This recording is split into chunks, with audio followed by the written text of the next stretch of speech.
Dieu nous parle. Chaque jour, Charles et Carole vous présentent la leçon de l'école du sabbat.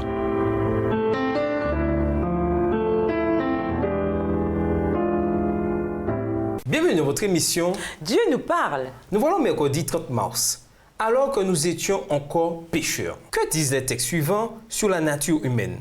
Quelle preuve évidente avons-nous de la vérité de ces sentiments? Lisons Romains 3, les versets 9 et 10, Romains 5, verset 8, Jean 2, verset 25, Jérémie 17, verset 9. Romains 3, les versets 9 et 10. Quoi donc? Sommes-nous plus excellents? Nullement, car nous avons déjà prouvé que tous, juifs et grecs, sont sous l'empire du péché. Selon qu'il est écrit, il n'y a point de juste, pas même un seul. Romains 5, verset 8. Mais Dieu prouve son amour envers nous, en ce que, lorsque nous étions encore des pécheurs, Christ est mort pour nous. Jean 2, le verset 25. Et parce qu'il n'avait pas besoin qu'on lui rendît témoignage d'aucun homme, car il savait lui-même ce qui était dans l'homme. Jérémie 17, verset 9. Le cœur est tortueux par-dessus tout, et il est méchant. Qui peut le connaître? Comme on l'a souvent dit, mais il vaut la peine de le répéter encore, la Bible ne nous dresse pas un tableau tout rose de l'humanité ou de la nature humaine. Depuis la chute en Éden, Genèse 3, jusqu'à la chute de Babylone, dans les derniers jours, Apocalypse 18, le triste état de l'humanité apparaît clairement.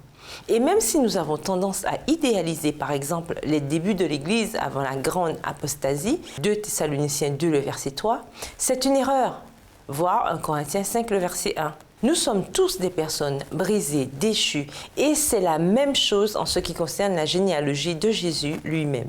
L'authenticité et l'invraisemblance de cette généalogie, écrit le spécialiste Michael Wilkins, ont dû sidérer les lecteurs de Matthieu. Les ancêtres de Jésus étaient des humains avec toutes les faiblesses et les possibilités des gens ordinaires. Dieu a agi à travers eux pour mettre en œuvre son salut. Il n'y a pas de modèle de justice dans la généalogie de Jésus. On y trouve des adultères, des prostituées, des héros et des gentils. Le méchant roi, Roboam, était le père du méchant Abiam, qui était le père du bon roi Asa.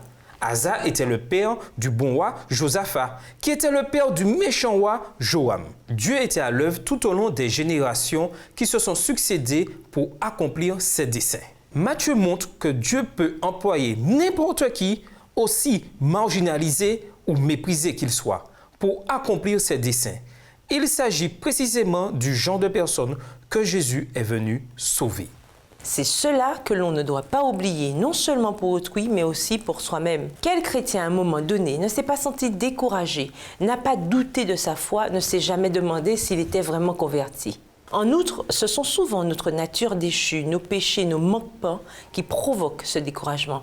Ainsi, malgré le désespoir, gardons espoir. Dieu sait toutes ces choses et c'est pour des gens comme nous que le Christ est venu dans ce monde.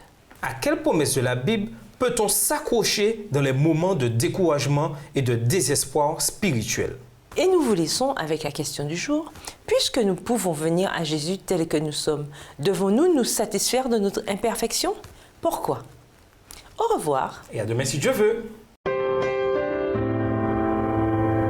Dieu nous parle. Chaque jour, Charles et Carole vous présentent la leçon de l'école du sabbat.